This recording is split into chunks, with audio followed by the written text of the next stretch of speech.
Welcome back guys to Lesoto's Pride. In today's video we're going to look at the 5 different leading reasons for aircraft crashes in South Africa this year 2022.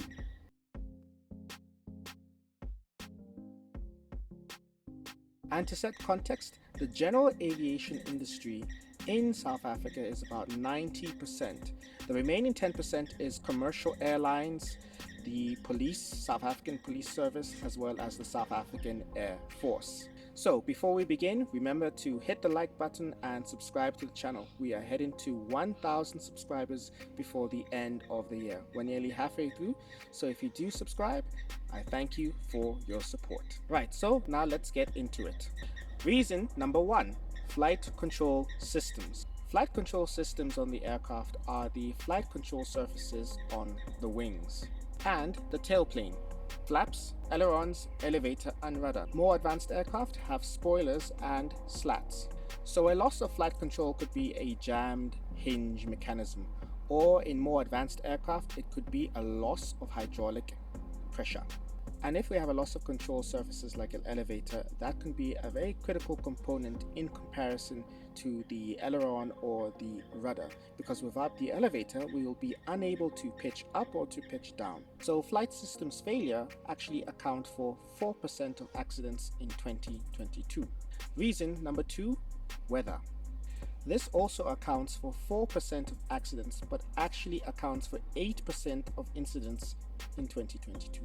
The worst weather situations is when you unintentionally fly from VMC, which is visual meteorological conditions, into IMC, which is instrument meteorological conditions. Basically, you have unintentionally flown into cloud, and if you do not have an instrument rating, this could lead to a disastrous situation. Or you may fly into a thunderstorm. This could be a visible thunderstorm, and this is something that you could clearly avoid.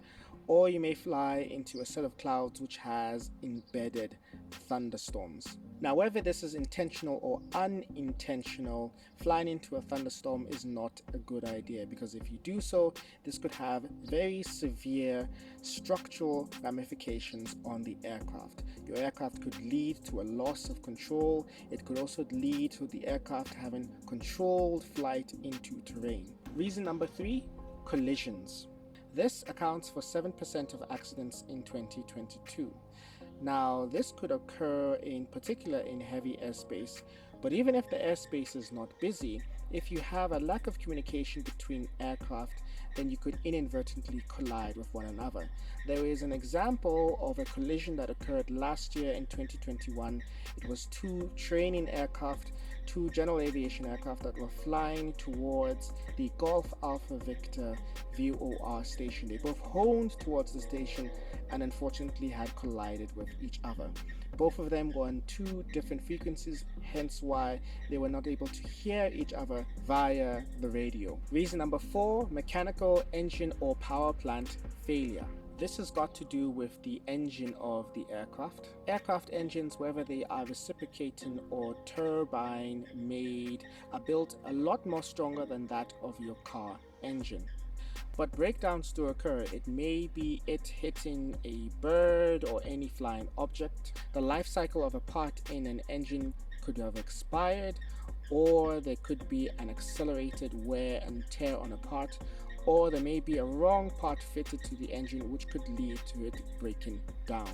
This accounts for 15% of accidents in the aviation industry. Reason number 5, last but not least, flight crew. Now, this accounts for 70% of accidents. As human beings, we are prone to error. Reasons for errors could be endless, and through my Air Crash Safety Report series, I have demonstrated how human error could lead to a crash. Click on the pop-up banner above to view one of my videos. Thanks guys, remember to subscribe, and I will see you next time.